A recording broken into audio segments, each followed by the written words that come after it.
তোমার যার যা লাগে আমি আল্লাহ সবও যদি দিয়ে দেই, আমি আল্লাহর ধনভাণ্ডারের 1 ইঞ্চিও কমবে না। কত বিশাল ধনভাণ্ডারের মালিক তিনি, ঠিক কিনা? এজন্য শুকরিয়া করলে লাভ না লস? শুকরিয়া করলেই লাভ, ঠিক কিনা?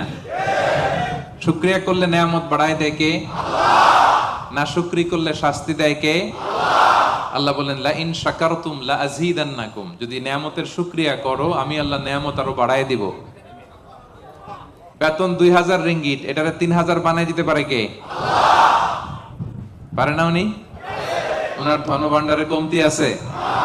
আল্লাহ বলে এই বানি আদম লাউ আন্না আউওয়ালাকুম ওয়া আখিরাকুম ওয়া ইনসাকুম ওয়া জিন্নাকুম কামু আলা সাঈদিন ওয়াহিদ, এই বানি আদম তোমরা সবাই মিলে বিশাল মরুভূমিতে দাঁড়িয়ে যদি আমি আল্লাহর কাছে চাইতে শুরু করো, আল্লাহ এটা দাও ওটা দাও এটা দাও ওটা দাও, তোমার যার যা